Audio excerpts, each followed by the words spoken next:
É urgente. Agora que o Supremo Tribunal Federal aceitou a denúncia contra Bolsonaro e ele virou réu na ação do golpe, a Câmara dos Deputados tem um poder gigantesco, gente. Praticamente aí uma carta na manga de parar, de suspender, de travar todo o julgamento. Será que o jogo virou? Ou será que essa é uma hipótese impossível, improvável, que mesmo que vá à frente não vai render bons frutos? É o que eu vou te explicar nesse vídeo. A PGR e o STF acabaram se colocando aí contra a parede no julgamento da ação do golpe, talvez esquecendo de um detalhe muito importante da nossa Constituição, que eles, como especialistas, deveriam ter se atentado e que poderia, para algumas pessoas, virar completamente o jogo em favor do Bolsonaro e dos outros 6 réus. E esse detalhe é o seguinte: a Câmara dos Deputados tem o poder de suspender esse julgamento agora mesmo. E sim, gente, isso não é ilegal, não é inconstitucional, não engorda, não é uma violação à separação dos poderes, não é nada disso que o STF gostaria que fosse, não. É 100% constitucional. E eu vou te mostrar isso agora, então lê aqui comigo essa matéria do Cláudio Dantas. E se a Câmara suspender a ação contra o Bolsonaro e os aliados? A ação penal aberta pelo STF contra Bolsonaro inclui 7 aliados e olha só, dentre eles, deputado federal Alexandre Ramagem.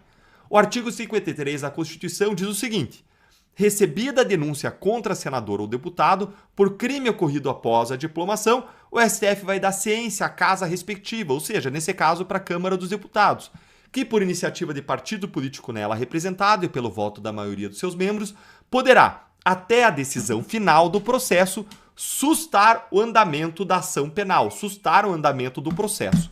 Essa aí é a realidade. Opa, Deltan, quer dizer então que o STF tem que dar ciência do recebimento da denúncia para a Câmara? Sim. Quer dizer então que a Câmara tem o poder de suspender a ação penal por voto da maioria dos deputados? Sim também, é isso mesmo. Os deputados, eles têm mesmo esse poder e eles podem usá-lo a qualquer momento.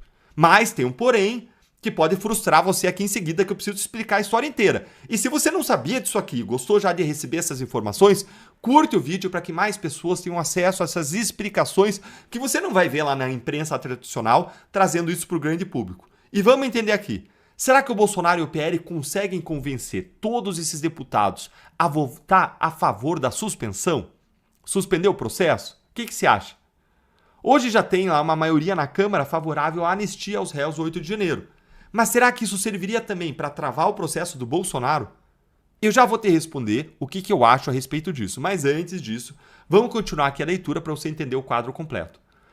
No julgamento da denúncia, a primeira turma atestou que parte dos fatos atribuídos à Ramagem ocorreram após a diplomação dele, inclusive aquele que é considerado o ponto nevrálgico aí da acusação, os atos do 8 de janeiro. Dessa forma, se o partido PL ou outro partido apresentar à Câmara um pedido para sustar o andamento da ação, para suspender, ele pode ser aprovado em plenário e paralisar o processo. Pois é, gente. Vejam como a própria PGR e o STF se colocaram aí aparentemente numa sinuca de bico. Eles precisavam dizer que os atos do 8 de janeiro eram uma tentativa de golpe. Por que isso? Porque eles precisavam mostrar que os requisitos dos crimes de violência ou grave ameaça, que é o requisito dos crimes de tentativa de golpe, de abolição violenta do Estado Democrático de Direito, eles precisavam mostrar que esse requisito de violência ou grave ameaça estava presente. E o 8 de janeiro que mostra isso. Mas incluir o 8 de janeiro como uma parte da denúncia é justamente o fato que dá para a Câmara agora o poder de suspender a ação, porque isso aconteceu depois da diplomação do Ramagem. Então, a primeira turma do STF atestou que os fatos atribuídos ao Ramagem são atos de período posterior à diplomação dele, ou seja, posterior ao momento que ele já era deputado, e isso imediatamente faz com que o STF seja obrigado a dar ciência à Câmara, e a partir daí ela já conta com o poder de suspender o processo. Dá uma olhadinha aqui, ó. Segundo o parágrafo 4º do mesmo artigo 53, o pedido de sustação será apreciado pela casa respectiva no prazo improrrogável de 45 dias do recebimento desse pedido pela mesa diretora. A sustação também suspende a prescrição enquanto durar o mandato, segundo o parágrafo 5º. Segundo juristas consultados por esse site, o STF é agora obrigado a notificar a Câmara. E agora os juristas consultados aqui pela coluna, o que eles dizem? Isso impõe por comando constitucional a notificação à Câmara. Trata-se de rito vinculante e não de mera cortesia institucional, diz um advogado sob anonimato. Olha só como está todo mundo com medo do STF. Até para opinar uma coisa que desfavorece aí a vontade do STF de correr com tudo, o advogado fica com medo e pede anonimato. Então, essa prerrogativa de suspender que a Câmara tem não é um privilégio pessoal, é um escudo institucional. O objetivo disso é garantir que o parlamento não seja paralisado por processos penais movidos em contextos de tensão política, como é o contexto atual. Certo, Deltan? Então, em tese, o PL poderia fazer o pedido de suspensão da ação e tentar uma articulação no Congresso para tentar passar essa suspensão? Mas será que isso é factível? Vamos por partes. Em primeiro lugar, é difícil imaginar que a Câmara vote essa suspensão e aprove, justamente porque o cenário hoje é de medo e é de chantagem institucional, e a maioria dos deputados morre de medo de sofrer uma retaliação dos ministros do Supremo. E essa retaliação, elas podem acontecer a qualquer momento o Supremo pode abrir uma investigação contra eles ou dar andamento a investigações já existentes, e especialmente contra os deputados do Centrão, que são aqueles que vivem para receber emendas parlamentares. O STF já tem um mega inquérito para investigar desvios das emendas parlamentares, que é o tal do inquérito do orçamento secreto, que é relatado por Flávio Dino.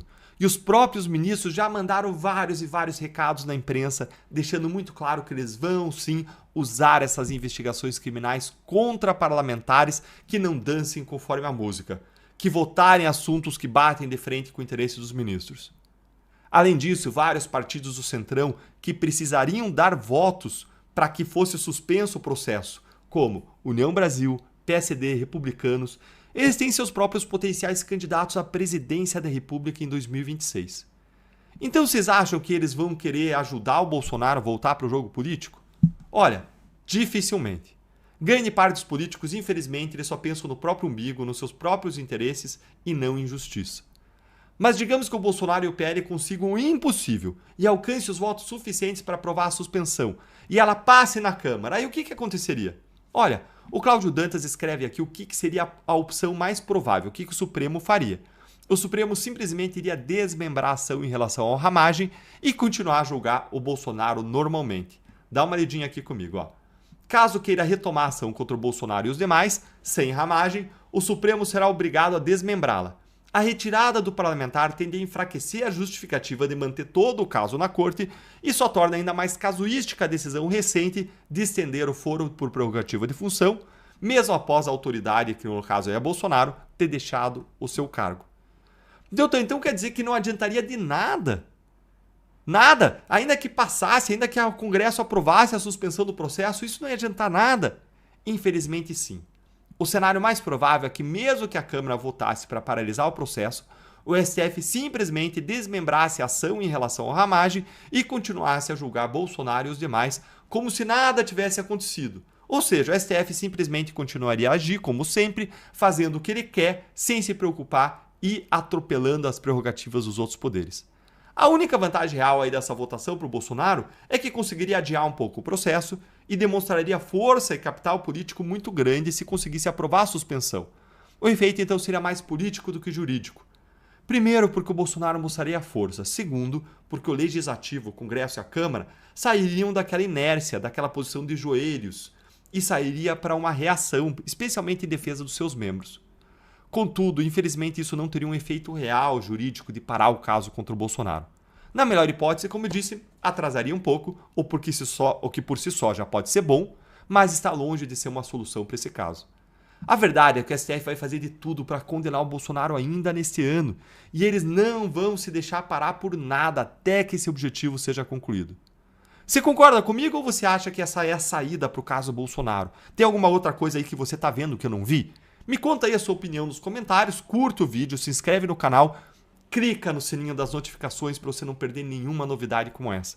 E se torne membro do canal para você também poder receber não só análises exclusivas, mas essa é uma forma de você também apoiar o nosso trabalho, é uma forma bacana de você nos apoiar. Um grande abraço e muito obrigado pelo seu apoio.